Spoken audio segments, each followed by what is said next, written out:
Olá, caro aluno, seja bem-vindo à nossa 12ª aula de Contabilidade de Sociedades de Capital Aberto. Governança corporativa é o tema de hoje. Eu sou o professor Regis Garcia.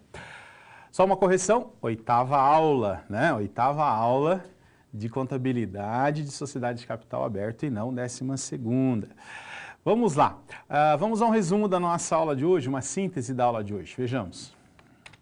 Hoje nós trabalharemos com os aspectos conceituais, normativos relativos ao papel da governança corporativa. Ou seja, a intenção das empresas em fornecerem as informações que os usuários necessitam. Neste caso aqui, as informações não são apenas informações, mas sim informações que consigam levar ao usuário da melhor forma possível a transparência. Então, transparência é uma das palavras-chave, inclusive, desta aula. Equidade, prestação de contas, responsabilidade corporativa, tudo isso no contexto das sociedades anônimas. Portanto, aula de número 8. Olha, quando nós pensamos em sociedade anônima de capital aberto, nós não podemos nos esquecer que elas compreendem um tipo específico de empresa, que elas compreendem um volume de pessoas, né, que se interessam, na verdade, pelas informações desta empresa muito significativo e que, dessa forma, a responsabilidade da contabilidade aumenta na mesma proporção. Ou seja, se a contabilidade está preocupada com o patrimônio das entidades, com a divulgação das informações das entidades em uma situação normal, imaginem, né, o quão preocupada ela estará quando nós falamos de sociedade anônima de capital aberto, porque é uma área regulada, né, um mercado que tem muitas normas e legislações que acabam interferindo na forma como as empresas operam, como a contabilidade, registro e patrimônio, e acaba que nós temos aí uma situação, em tese, muito mais complexa do que nós temos em outras empresas. Vamos ao contexto, portanto, né, desta aula. Olha só, o tema governança corporativa é um tema muito discutido nesta relação, né, das sociedades anônimas de capital aberto com o mercado, porque, de um lado, nós temos a empresa que opera neste mercado. Mas, além da empresa, nós temos outras entidades. Vamos pensar aqui no caso do governo, né? E aí, ao redor ou dentro do contexto, né, nós temos a direção da empresa, a forma como a empresa ela é gerida, que é, né, obviamente, de uma forma substanciada na legislação, na lei das SAs, a importância do controle como um parâmetro fundamental para que a auditoria possa atingir os seus objetivos da melhor forma possível. Nós temos a criação de valor para os investidores, né? Quem, na verdade, arrisca o seu capital numa sociedade anônima de capital aberto. Nós temos a busca por resultado positivo, né? Pelo lucro, a fim de que nós, enquanto empresas, consigamos remunerar o investidor. Nós temos os direitos e responsabilidades de todos aqueles que se relacionam com a empresa e, novamente, em especial, o investidor, né? Nós temos os stakeholders, que são aqueles que estão mais próximo da empresa e que sobre ela tem interesse. Os acionistas, que são aqueles que adquirem parcelas da empresa, tornando-se, neste caso, proprietários de um percentual do patrimônio destas empresas. Ou seja, são muitas as entidades que têm interesse na informação da empresa no contexto do mercado de valores imobiliários. Daí a justificativa dele ser tão regulado, dele ser tão fiscalizado e que a contabilidade, né, tem tanto a fazer neste mercado. Origens da governança corporativa. Nós sabemos que a questão da transparência, né, as normas que norteiam a publicação das demonstrações contábeis das sociedades anônimas é algo que nós observamos há muito tempo nas bolsas de valores, nos mercados imobiliários. Mas a origem, o fundamento das normas que hoje são aplicadas vem, né, de alguns marcos históricos, como por exemplo o fundo Lens, né, que na verdade deu os primeiros passos no sentido de oferecer a quem comprasse uma participação ou um conjunto de ações, né, das empresas que eles representavam, no caso, oferecer uma melhor qualidade informacional, uma maior responsabilidade. A gente verá depois, né, qual foi o discurso que o fundo Lens fez e que influenciou essa visão da governança corporativa. Muito fundamentado até, né, nas ações de investimentos imobiliários. A gente sabe que depois isso acabou gerando um problema muito grave, né, nos Estados Unidos, dando origem à lei Sarbanes-Oxley, né, a SOX, que, por sua vez, tende, né, neste caso, tende a eliminar os efeitos de uma crise econômica sem precedentes, ocasionada por empresas que publicavam seus balanços com certa deficiência, né, e com informações que não representavam, na verdade, a realidade dos fundos, dos investimentos que elas faziam, né, muitos contratos de hedge, muitos contratos de empréstimos cujo imóvel já não valia mais, né, aquilo que ele estava garantindo, enfim. Então a lei Sarbanes-Oxley surge nesse sentido, né? Sarbanes aí é o senador americano que propôs a lei, enfim, né, e Oxley da mesma forma. O relatório Cadbury, que traz aí alguns detalhes, né, que ajudaram a se encontrar pontos de melhora, né, em todo o contexto da governança corporativa. E a OCDE, né, a organização aí, que envolve vários países, preocupada também com esses aspectos da transparência, e principalmente porque a preocupação maior é o desenvolvimento, né, econômico e, enfim, de todas as áreas de um país, e também contribuiu para a criação da lei. E a governança corporativa passa a ser o resultado, né, basicamente, desse conjunto de relatórios, conjunto de perspectivas, né, sobre o mesmo problema, o conjunto e o histórico gerado, né, pela quebra de bancos, pela situação econômica dos Estados Unidos, que se complicou muito, né, naquele lapso de tempo. Então foi um momento histórico bastante crítico. Vamos conhecer mais detalhadamente cada um, né, das contribuições. Vamos lá. Vamos pensar primeiro no Lens, né, o fundo de investimento Lens. Ele foi constituído por Robert Monks no ano de 1992. Ele efetivou um novo modelo de gestão e buscou consolidar melhores resultados e maior valor para as empresas. E a ideia, né, dessa nova filosofia proposta era a atuação e monitoramento eficazes para ou pelos, né, acionistas, ou seja, os acionistas monitorando mais de perto, né, os resultados das empresas. As empresas, por sua vez, agindo de forma ética, com valores de atuação bem consolidados, muito bem disseminados, né, e a identificação de que isso tem forte sustentação para as suas próprias, né, recuperações, quando entram em crises financeiras, por exemplo. A ética tem ligação direta com os resultados da empresa. As empresas modernas são complexas e dinâmicas e procuram gerar as suas riquezas para seus proprietários, mas ao mesmo tempo para a comunidade para a qual atuam ou onde atuam, né? O direito e a vontade de realizar investimentos são a base, a sustentação do desenvolvimento das empresas.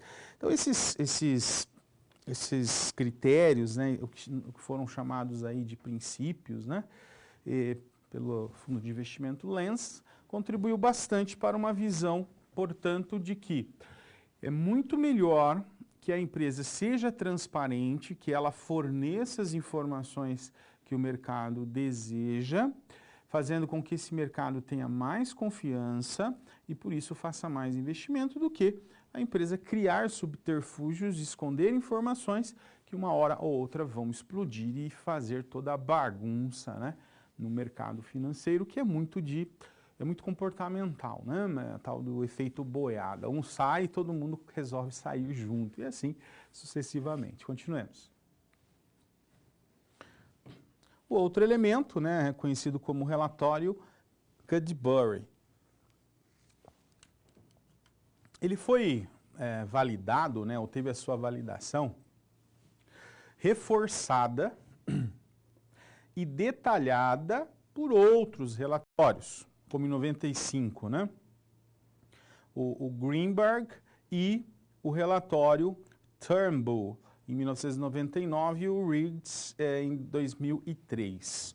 Ou seja, a comprovação de que a linha de raciocínio, né, nesse relatório Cadbury estava muito correta, né?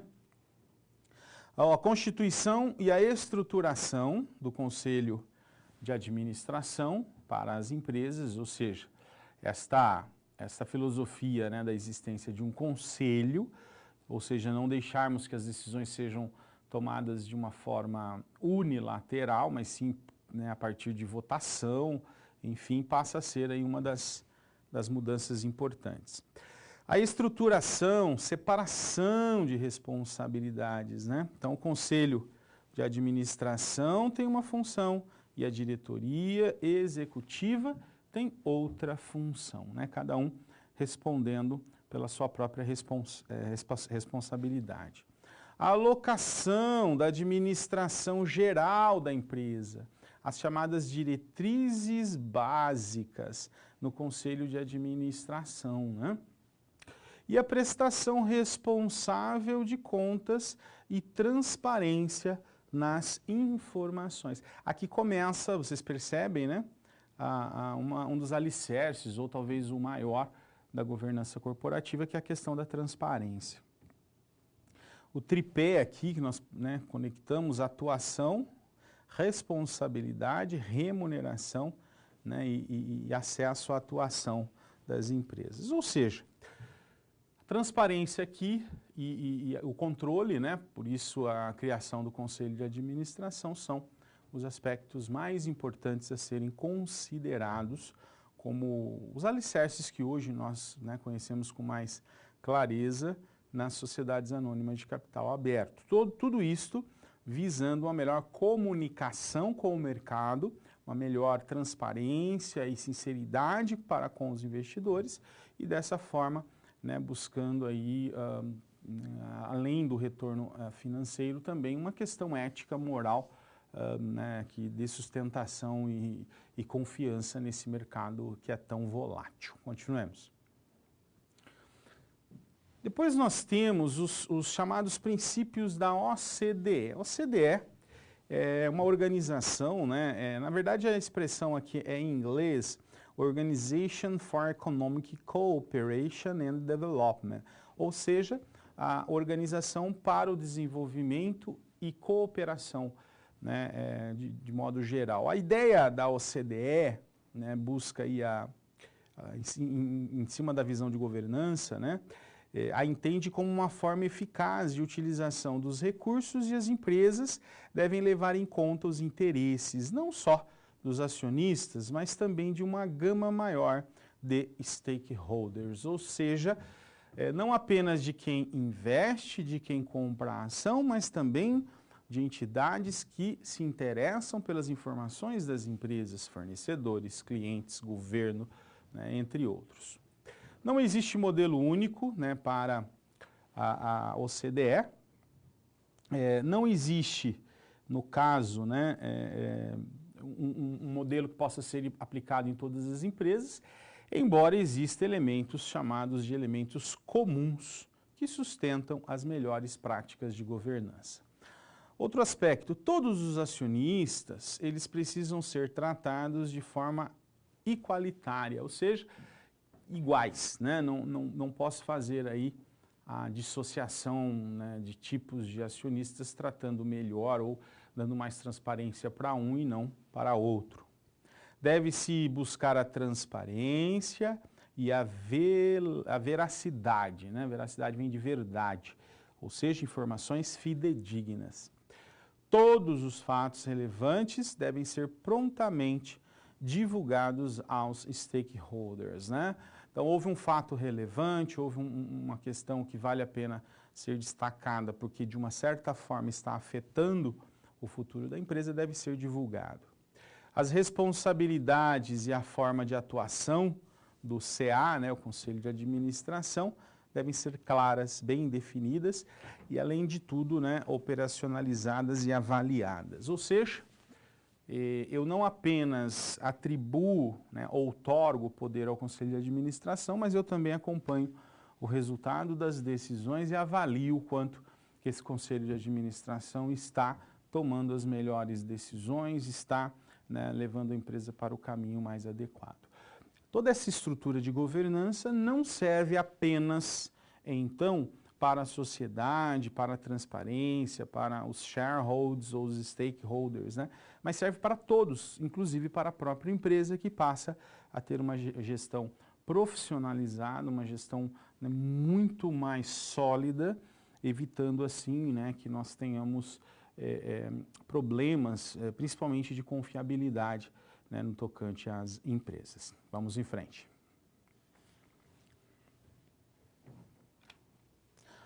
Conceitos da governança corporativa. Os principais conceitos sempre, então, né, se fundamentarão nestas questões que nós vimos até aqui, ou seja, práticas administrativas que visam otimizar, melhorar o desempenho das empresas e, ao mesmo tempo, proteger de maneira equitativa, tratar iguais, todas as partes interessadas, os stakeholders. Facilitar o acesso às informações básicas, as mínimas necessárias sobre a empresa, né? E melhorar o modelo de gestão. Esse modelo de gestão está diretamente relacionado com a busca, né, da boa estruturação informacional. Então, os controles internos, a hierarquia, os órgãos executivos, os órgãos de controle, né, todos funcionando adequadamente em prol aí, né, do benefício que a empresa pretende ter para ela, mas também que pretende ter, né, para com os stakeholders e demais, né, interessados na operação. Vejamos. Aqui nós temos o aspecto, né, principal da governança. Nós dissemos, olha, não é só a sociedade que ganha, não são só os investidores, a própria empresa, justamente nesse sentido, ó, impulsiona o desempenho da empresa, pautada ou pautados esses desempenhos em princípios éticos. Então, nós temos os princípios éticos que norteiam as atividades das empresas, nós temos a execução dos processos e nós temos as ferramentas de gestão que permitem, claro, o controle, né? O sistema que irá definir, né, o tipo de governança que será exercida e o sistema que busca evitar. Então, enquanto nós definimos os princípios, processos, ferramentas, nós tentamos evitar, né, fraudes e tentamos evitar comportamentos antiéticos. Ou seja, a governança corporativa está preocupada aí com os dois extremos. O do lado positivo, ou seja, as ações que vão levar a caminhos positivos, bons, de interesse de todos, e os ruins, né, os caminhos que todos querem esquecer, deixar de lado. Vejamos. Os atores no mercado, né, quando falamos atores no mercado, são aqueles que, conjuntamente com a empresa, estão atuando, né, em determinado mercado. Então, nós temos, de um lado, os acionistas proprietários, eles são chamados, na expressão de mercado, como shareholders. Share é participantes, né? É participação. Market share, participação de mercado, né? Shareholders, os participantes da operação, né? Depois, do outro lado, nós temos quem administra, que é o agente, que administra em tese, né, com o seu olhar para o sucesso da organização, mas sempre visando aí a maximização do resultado dos proprietários, dos acionistas, enfim, dos shareholders. Os stakeholders, que são os demais interessados na empresa, e neste caso nós temos os atores, né, 1, 2, 4, enfim, N atores que ficam aí nessa circunferência aí próximos da empresa. A gente pode dizer que eles orbitam a empresa, né? Eles operam ali muito próximo da empresa e por isso são chamados de stakeholders.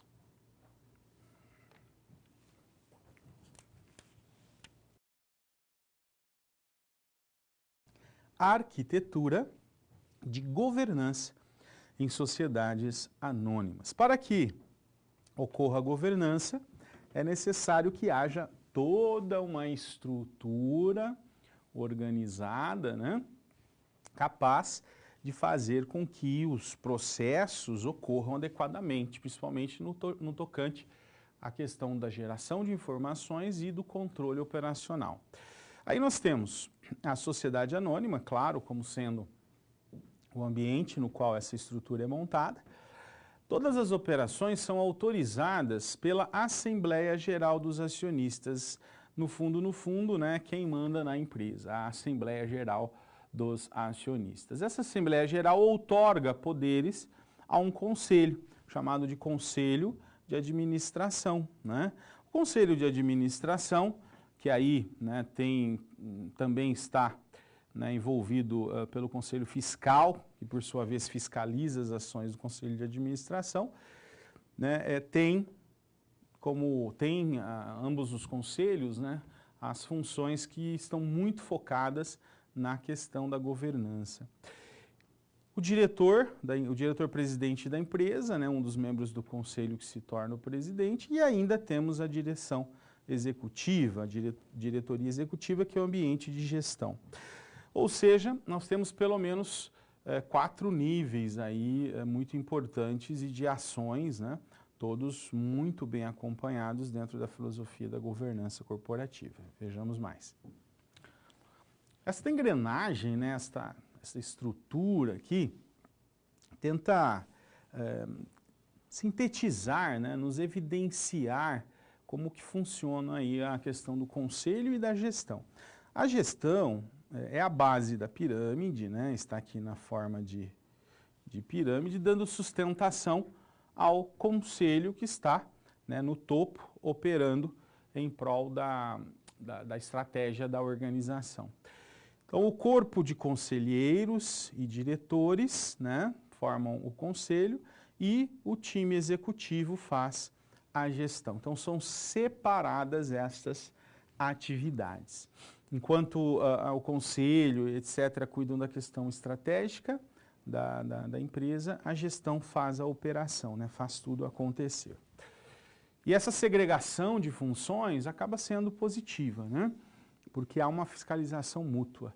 Enquanto temos o Conselho de Administração sendo fiscalizado pelo Conselho Fiscal, nós temos aí os gestores que são subordinados ao próprio Conselho de Administração, enfim, né, tudo muito bem amarrado para que não tenhamos nenhum tipo de problema aí na condução do negócio, na condução da empresa, né, na gestão da operação de modo geral. Isso é governança, né? Isso é estrutura de governança. Continuemos. Mas nem tudo é um mar de rosas, né? Nós temos aí problemas que podem ocorrer justamente pela dissociação de interesses, né? Interesses não convergentes. E aí surge a teoria da agência. Esta teoria da agência, ela visa demonstrar o conflito de interesses entre o agente, que são os administradores, na verdade, da empresa, né, aqueles que tomam as decisões, que fazem, né, a empresa funcionar, e o principal, que são os shareholders, os investidores. Os investidores, se você perguntar para eles, né, de modo geral, eles vão dizer, ó, meu objetivo em pôr o dinheiro aí é ganhar dinheiro, né? Basicamente esse é o objetivo dos acionistas, dos proprietários, né? Enquanto que o agente administrador tem os seus próprios interesses, mas também está de olho na empresa, né? Fazer a empresa... Então, o que a teoria da agência ou teoria dos stakeholders prega? Que você precisa solucionar esse problema de relacionamento chamado de conflito da agência. Por essa teoria, né, a preocupação maior é criar mecanismos eficientes, ou seja, sistemas de monitoramento e, ao mesmo tempo, de incentivos para garantir que o comportamento dos administradores seja ou esteja alinhado com o interesse dos acionistas. Ou seja, é um alinhamento entre essas duas partes aqui que a teoria da agência busca, né, explicitar, organizar, enfim. Imaginem, por exemplo, né, usando aqui um exemplo banal, assim, para facilitar a nossa compreensão, imaginem um administrador que ele precise tomar uma decisão qualquer, né, relacionada à empresa, e ele, né, pensa assim, bem, como eu sou medido aqui pela redução de custos e pela geração de resultado, então eu vou simplesmente, né, fazer essa mudança operacional, vou trocar esse equipamento, enfim. Ao mesmo tempo, né, lá do outro lado tem um acionista que fala, peraí, mas a troca de equipamento, esse dinheiro que você está querendo investir em equipamento, não é dinheiro nosso que poderia estar, né, sendo investido em capital de giro, gerando mais resultado? Aí vem o agente, né, vem o agente e diz, não, mas é que a troca de equipamento vai aumentar a produtividade, que por sua vez vai gerar mais produção e nossa capacidade de faturamento vai aumentar. O acionista pensa, bem, mas isso vai resultar em lucro? Ah, no longo prazo vai. Não, mas eu estou preocupado com o curto prazo, né? O que eu vou receber agora, no próximo ano, né? Enfim, mesmo em condições em que todos estão pensando no mesmo objetivo, que é melhorar a situação da empresa, há divergência. Imagine, né, se pensarem diferente. E como que a teoria da agência trabalha esses conflitos? Tentando criar esses mecanismos, primeiro de controle da ação dos administradores e depois com incentivos, por exemplo, participação nos resultados. Vejamos mais. As partes principais, como nós chamamos, a gente chama aqui de partes interessadas, né? Seriam os stakeholders. Eles são formados em especial pelos shareholders, são os proprietários. Depois, que são, né, na verdade, pessoas que participam do mercado, que compram ações, alguns até mesmo que fundaram a operação, enfim, mas que participam da organização. Depois nós temos os stakeholders internos. Esses internos estão envolvidos com a geração e com o controle de resultados, diretamente. Aí são os órgãos de governança, como o Conselho de Administração, o Conselho Fiscal e a diretoria executiva, né? E os colaboradores, que são os funcionários subordinados a todas estas entidades. Esses são os internos. Depois nós temos os externos. Os externos são aqueles stakeholders que têm interesse na entidade, embora não operem dentro dessas entidades. É o caso aqui, né, daqueles que integram a cadeia de suprimentos, é o caso dos fornecedores, é o caso dos clientes, é o caso dos credores, né? Os fornecedores também são chamados de interessados a montante e os clientes são chamados de interessados a jussante, né? Muito bem, e o entorno da entidade também envolve muitos stakeholders, como é o caso do governo, como é o caso das ONGs, organizações não governamentais, como é o caso das comunidades locais onde a empresa opera. Ou seja, todos possuem interesse em tudo que a empresa faz, como ela enxerga a operação, como ela enxerga o mercado, mas sobretudo como ela está atuando no mercado em termos de geração de resultado, né? Qual é a capacidade que ela tem de gerar resultado positivo para esses stakeholders. Elas sempre são olhadas, pelo menos por eles, né, sob essa perspectiva. Governança corporativa em um grande comércio varejista. Vamos pensar, né, na governança sob o aspecto prático, tentando enxergar esta situação empresarial de um grande comércio varejista e pensando, né, nas soluções que problemas, principalmente relacionados aos interesses da teoria da agência, né, tratados pela teoria da agência, como a gente poderia resolver, solucionar alguns tipos de problema. Pensem comigo, a governança, nesse sentido, ela viabiliza a utilização de mecanismos e estratégias, né, que envolvem a administração, mas que tudo está fundamentado no modelo de gestão. Neste caso, há necessidade de se seguir rigidamente os princípios estabelecidos, né?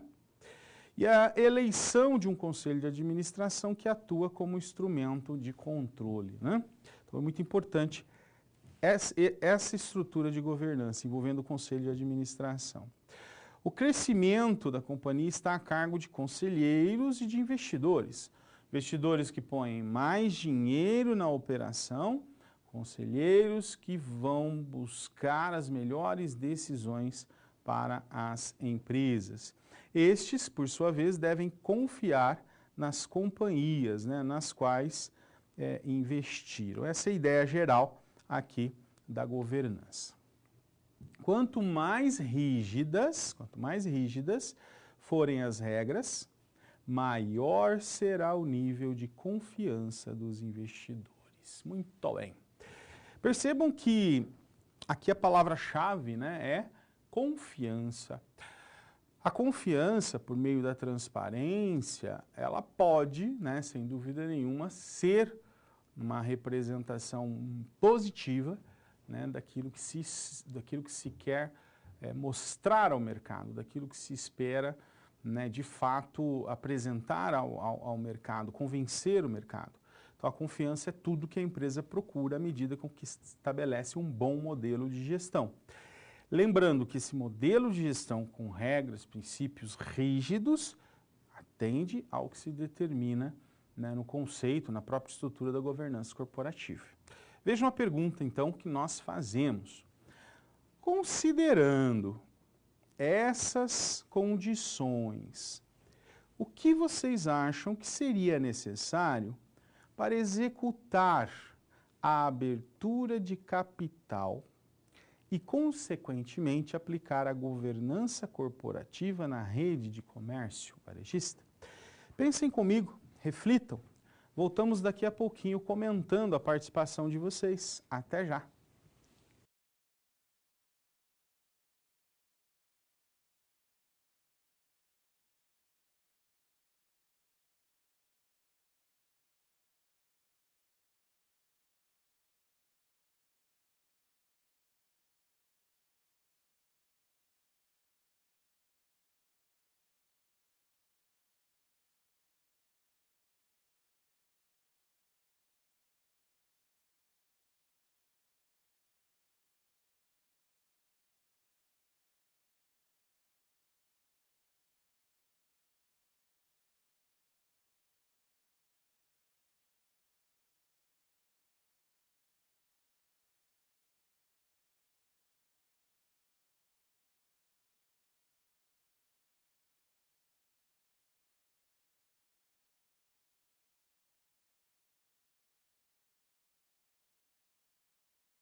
Muito bem.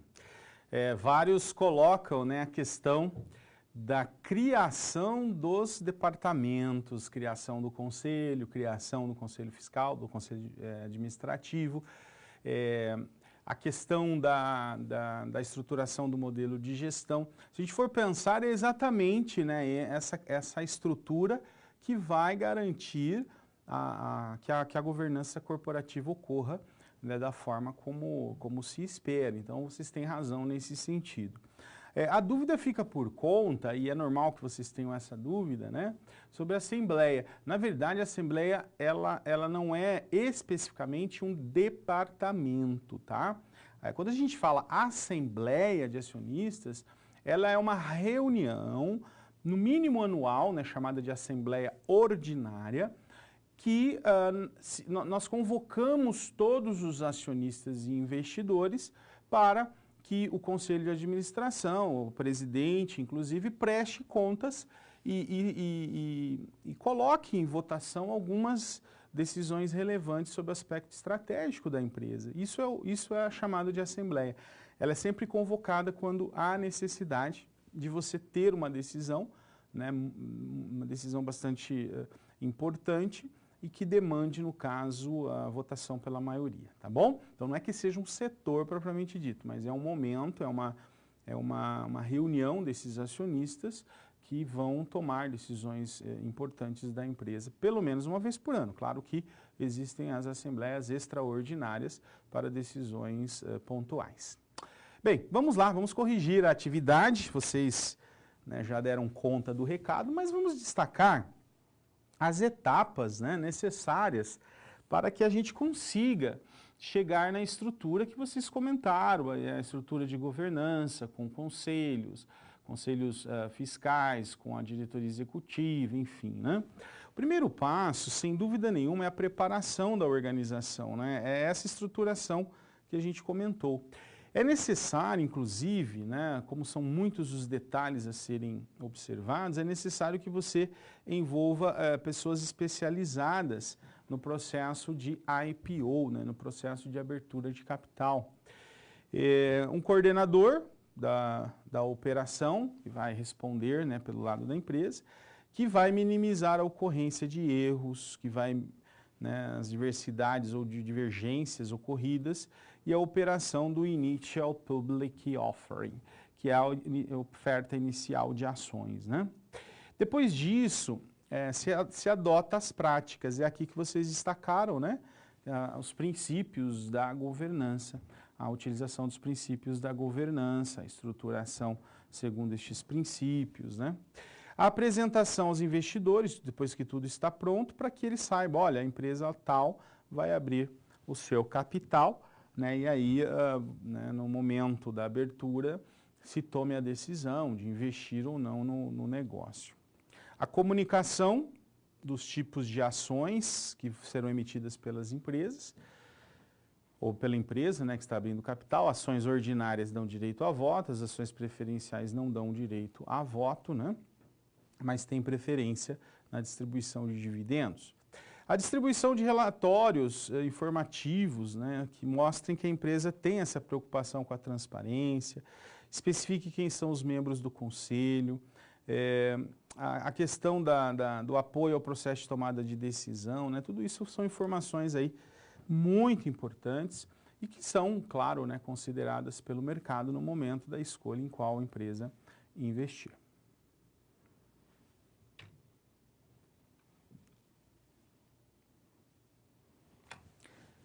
Muito bem, chegamos agora no momento de resolução da situação problema. Agora, não é apenas um aspecto processual, mas de reflexão, né? Nós vamos precisar pensar um pouquinho, vamos ver aqui qual é a situação problema. Uma das principais atribuições, como a gente fala uma das principais, é porque são várias, né? Mas uma das principais atribuições do Conselho de Administração é assegurar que a empresa não se exponha a riscos desnecessários.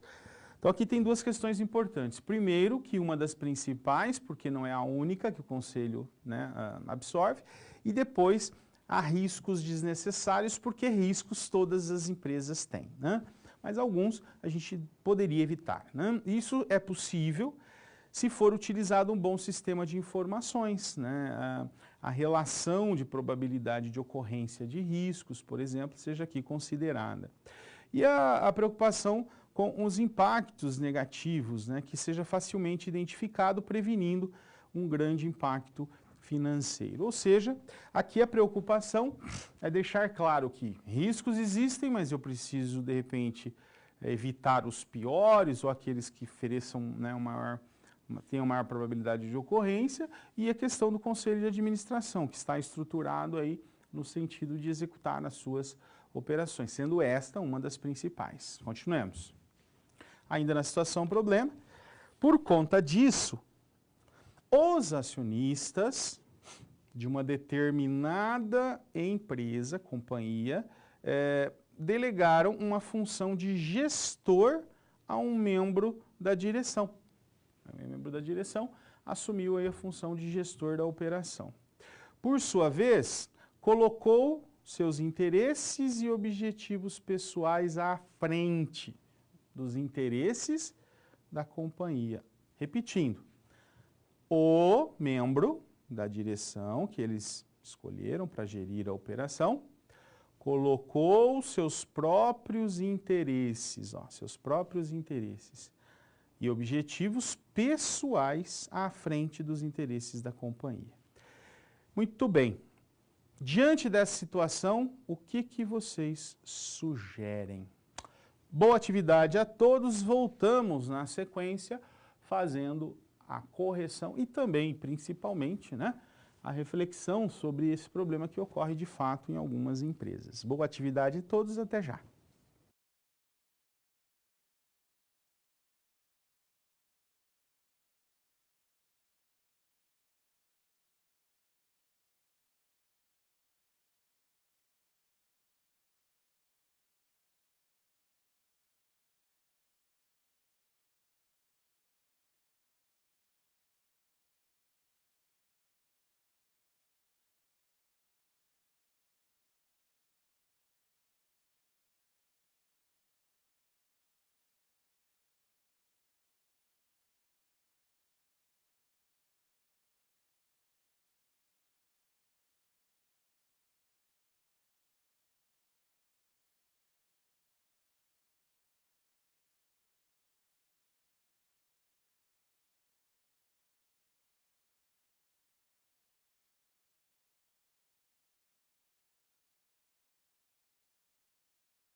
Muito bem. Demissão, trocar o gestor, olha, né? Passou pela cabeça de vocês isso mesmo? Sim, sem dúvida, né? Primeiro, claro, você não pode manter na função, né, principalmente de gestão, tendo aí todo um corpo, né, de controle, tendo uma assembleia que irá depois cobrar, né, aquilo que você está executando de fato para a empresa. Não dá para você manter uma empresa que não esteja, né, devidamente centrada, uma pessoa que esteja devidamente concentrada e que tenha os seus pensamentos e objetivos condizentes com o da empresa. É impossível, né? Uma situação muito complicada. Então, de fato, né, eu acho que a substituição passa sim, e pode ser uma alternativa, mas não é a única. Eu acho que é a questão também de repensar a estrutura da empresa, a forma como essas pessoas são colocadas, né, em cargos de poder, a seleção, né, treinamento, enfim. Eu acho que tem N condições aí, entre N questões que também participam do processo. E aqui, né, eu vou trazer mais alguns aspectos para vocês formais, ou seja, processuais. Vamos lá. Primeiramente, observando a gestão, né, das empresas, bem como os executivos que exercem essa gestão, nós podemos afirmar que há sim conflito de interesse, né? Ou seja, ocorre sim um conflito de interesses, isso ocorre até com certa frequência. Agora, é importante assim, ter essa consciência, porque traz outras consequências, além apenas, né, da não congruência de pensamento, né? Atritos internos podem ser, né, observados entre gestores. Isso acaba gerando ainda mais problemas para a própria organização. A ideia, né, de haver aí um código de conduta que deixe bem claro o que a empresa espera desse gestor, pode ser uma das saídas inteligentes, onde sejam implícitas e explícitas as regras, né, e políticas da companhia. As regras e padrões precisam estar bem estabelecidos e esse código, né, de conduta, desde que seja consistente, vai evitar ou pelo menos minimizar as chances, né, dos interesses serem totalmente destoantes, né, em relação ao que a empresa de fato espera, né, no seu andar, enfim, na sua operação. Chegamos agora ao momento de responder as dúvidas de vocês, caso hajam, né? A gente vai dar um pulinho ali no chat, ver se sobraram dúvidas, questionamentos, mandem caso tenham interesse, ou tenham alguma dúvida, claro. E aqui fica a reflexão para nortear aí o fechamento desse nosso primeiro bloco, que é a seguinte: por que a transparência é um princípio fundamental da governança, especialmente no caso das SAs? Voltamos daqui a pouquinho. Até já.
Muito bem. Transparência, né, sendo aí um princípio da governança, é aquele princípio que determina, então, que os stakeholders enxerguem a empresa por dentro, né, o máximo que consigam. A transparência vem dessa ideia. Por que é importante? Principalmente para sociedades anônimas de capital aberto, por causa daquela palavrinha, né, que a gente destacou aí no primeiro bloco da aula, que é confiança, sem dúvida nenhuma. Vamos em frente? Conflitos da agência. Bem, os conflitos de agência são aqueles que ocorrem envolvendo os interesses, né, do agente, que pode ser representado aqui pelo administrador da operação, administrador ou administradores, né, e o próprio investidor, o acionista, né. Então, a gestão, de um lado nós temos a gestão estratégica das demandas e contribuições dos stakeholders. Nós temos a gestão dos trade-off, dos interesses dos shareholders, até a zona máxima de conciliação, trade-off, que é o momento de encontro aqui, né?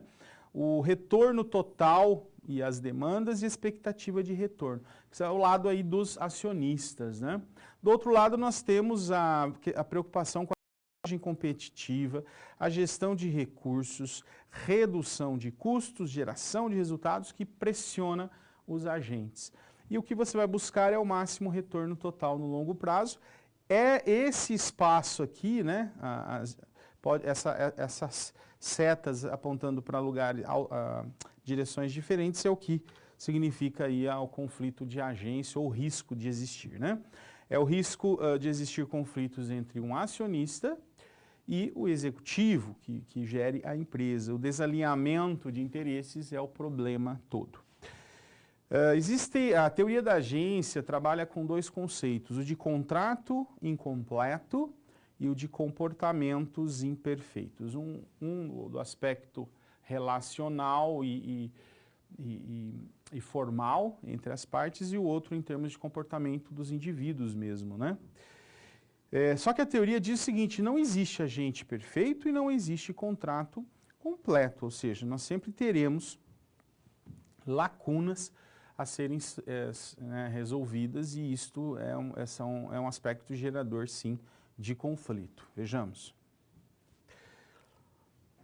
As forças centrais da governança corporativa procuram gerir, né, ou pelo menos evitar ao máximo esses conflitos. Então, existe o conflito da agência, né, inexistência de contrato completo e de agente perfeito, propósitos imperfeitamente simétricos, né, geram esse tipo de conflito. Existem os custos deste conflito, os custos, por exemplo, de comportamentos oportunistas, os custos de controle para evitar esses comportamentos. Existe a simetria de direitos, custos de oportunismo e custos de controle, tentando evitar, e existe a simetria de poder, estruturas perversas de controle, né? E amparados por uma desigualdade nas estruturas de poder e imperfeições, né, nos institutos legais. Ou seja, nós temos aí um círculo, né, de forças externas e internas, todas tentando aí, de uma certa forma ou de outra, minimizar os efeitos, né, ocasionados por essa assimetria. Justamente reconhecendo a imperfeição, tanto das relações quanto dos comportamentos dos indivíduos. Continuemos. Vamos pensar juntos, né, nessa situação problema, para tornar mais prática a nossa reflexão.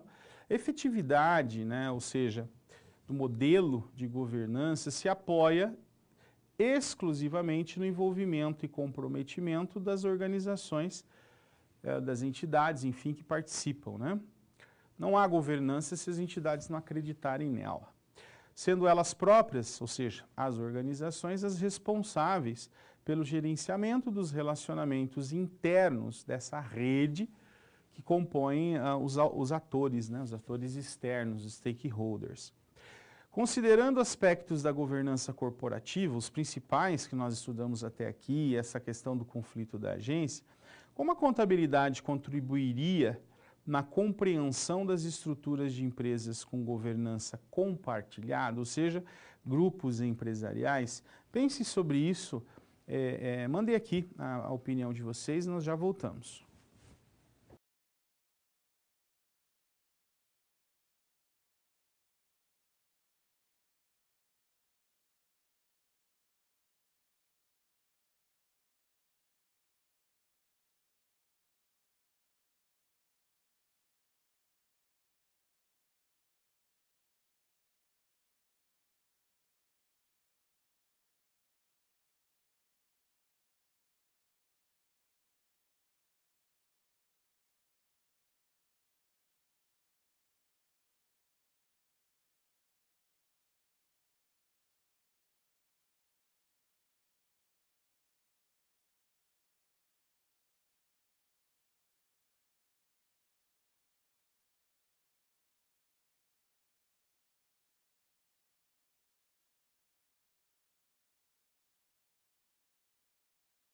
Contabilidade é a responsável pela transparência das informações. Isso mesmo, né? Exatamente nesse sentido, né? Agora vamos ver os vários passos, né, e os tipos de estrutura das quais nós estamos falando. Olha, primeiramente nós vamos, quando a gente fala de gestão compartilhada, né, empresas de um mesmo grupo e todas elas vislumbrando aí a governança, a gente tem essa figura, né, de conexões todas com todas.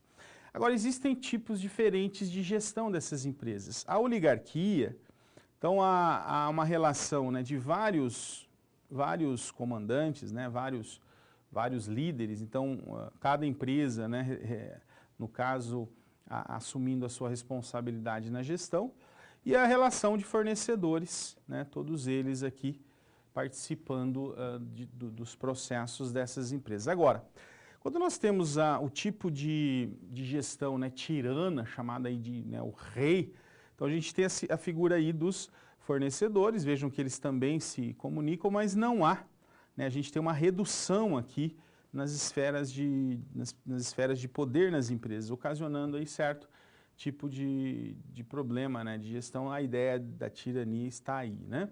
Justamente nos modelos de negócios que podem atrapalhar e muito a questão da governança. Continuemos. A redução do número de fornecedores é sim uma visão importante. Então você tem a empresa produtora em massa, fornecer vários fornecedores, e a enxuta, né, que tem um fornecedor, ou pelo menos um grupo único de fornecedor.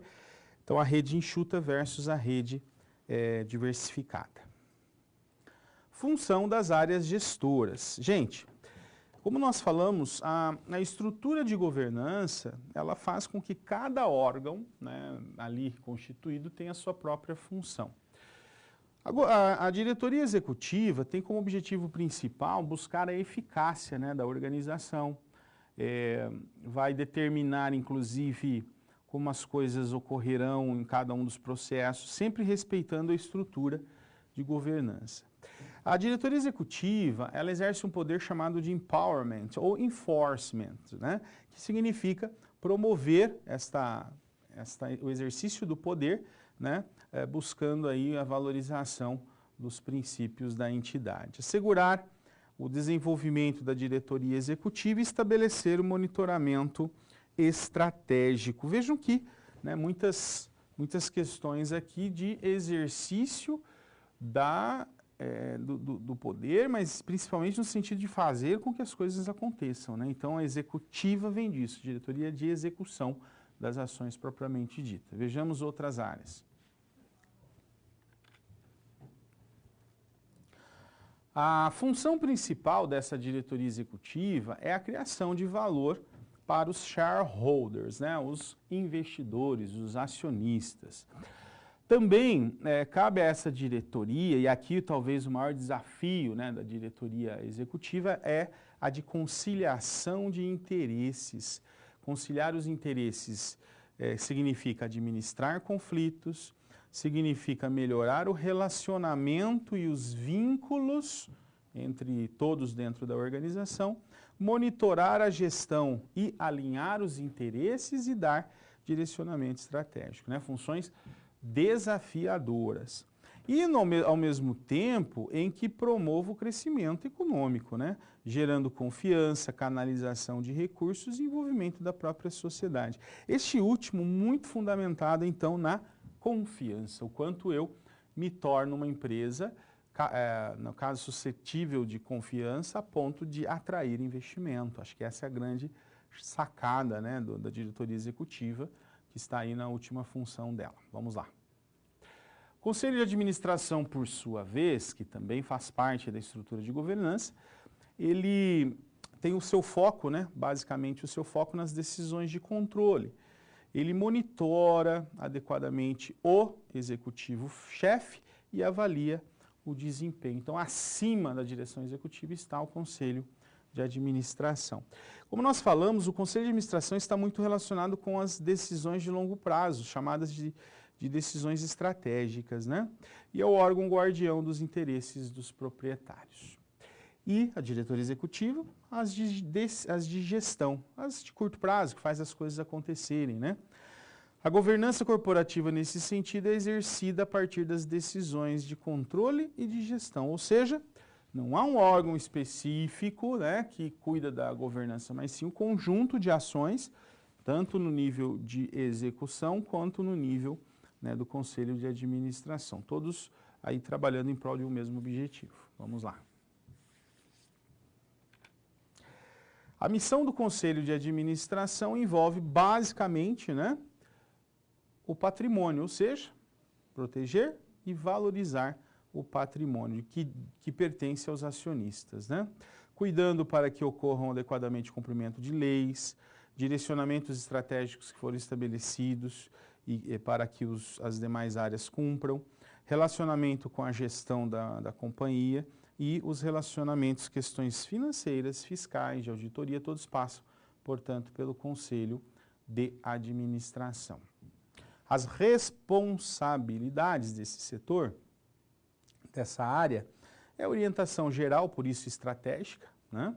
Fiscalização da gestão, da diretoria executiva, a escolha dos auditores, que vão fazer a auditoria das demonstrações financeiras, e eleição dos diretores e estabelecimento das atribuições, tá certo? Então veja que o Conselho de Administração tem funções e responsabilidades diferentes do Conselho Executivo. Um preocupado com a execução, outro preocupado com as questões estratégicas. Só ocorre a governança com a união, então, dos interesses dos dois setores. Vejamos mais. O papel da auditoria no contexto das companhias de capital aberto. Bem, agora, depois que nós entendemos a governança, vimos a questão da transparência, cabe, claro, à auditoria checar se de fato nas demonstrações contábeis está havendo a transparência, né? A gente tem os concorrentes, né, da empresa, como, né, os principais envolvidos aí com a questão da competitividade, mas não é bem assim, né? Há também fornecedores, entrantes, substitutos de produto, compradores, todos exercendo certa influência, né? São as chamadas forças competitivas da empresa. Nesse sentido, a gente tem a chamada espiral da morte, a gente tem que evitar justamente, a empresa tem que estar muito focada nisso, né? A auditoria vai contribuir para evitar que haja aumento de preço, que por sua vez gera queda de vendas e aumento do custo unitário, o custo fixo, né? E a empresa acaba indo no caso, morrendo, daí a ideia de espiral da morte, né? Então, aumento de preço ocasionado muitas vezes por pressão de acionistas, a pressão dos stakeholders acaba gerando queda de vendas, pressão para a criação de valor e pressão para a competitividade, todas essas exercendo, né, e criando esse risco. A auditoria, tanto a interna como a auditoria externa, ela avalia, né, os controles internos e as demonstrações, contribuindo para a gestão, para a controladoria, né, que vai, a partir daquilo que a auditoria sugeriu de melhoria, aplicar, né, fazendo com que o modelo de gestão vá se aprimorando. Essa é a ideia geral da auditoria dentro dessa ideia da governança e das sociedades anônimas de capital aberto que precisam, né, garantir a transparência. Muito bem, chegamos agora a mais um momento de resolução de situação-problema, é a nossa última, né, solução. Interesse sobre o lucro e valor. Vamos lá, a situação-problema aqui é a seguinte, vamos pensar. O foco é o seguinte, aumentar o valor, né? Como fazer para aumentar o valor de uma companhia? A lógica da gestão, como nós chamamos, é de que o seu objetivo, né, é o objetivo dos shareholders, ou seja, o objetivo daqueles que querem a rentabilidade. Ou, do outro lado, a gente vai atender os stakeholders, que são os demais, fornecedores, governo, e daí, né? O retorno dos proprietários envolve riscos que eles assumem, portanto, eles, em tese, teriam sim como foco, né, a criação de valor para a empresa, uma vez que isso retornaria os investimentos que eles fizeram. Por isso há o conflito de agência, né? Pois ao aumentar o valor, cria-se condições para atender a múltiplos interesses, tanto de shareholders como de stakeholders. O foco é maximizar retorno para todos, remetendo para a autoridade pública responsabilidade de regulação e ajustes para corrigir imperfeições. Perceberam que tudo está conectado, né? A ação de um gera uma reação, né, no outro grupo, e o equilíbrio de todos eles é o que vai fazer com que ocorra de fato a governança, que ocorra de fato a transparência e a confiança que nós temos falado na aula de hoje. Vamos lá. Vamos pensar no seguinte, nós temos aqui um gráfico cartesiano para mostrar essas forças, né, esses interesses, e a pergunta que eu faço para vocês é a seguinte: onde se encontra, né, o ponto de atendimento a todos os interesses, né, principalmente dos stakeholders e dos shareholders? Tempo para pensarem, me respondam, já volto corrigindo. Até já.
Aí ficou tranquilo, né? Acho que todo mundo respondeu correto aí, né? A parte azul, sim, a parte azul. Na verdade, vamos voltar lá ao gráfico, né? Existe um ponto exato, né? A gente pode chamar aqui no ponto máximo da curva, né? Esse é o ponto máximo de retorno, né, de longo prazo e o interesse, né, união de interesses das duas partes. A zona de máxima conciliação, sim, né, é a zona azul, como vocês muito bem identificaram, né, estão corretíssimos, é onde nós conseguimos fazer aí uma espécie de ajustes de interesse. Ocorre o seguinte, o que seria o máximo de retorno total no longo prazo é a soma dos interesses dos shareholders com o interesse dos stakeholders, tá certo? Essa linha pontilhada aqui, ó, ok? Isso é o máximo, né? Digamos que acima disso nós não teríamos o retorno, a soma na verdade podemos chamar aqui de soma dos dois retornos, né?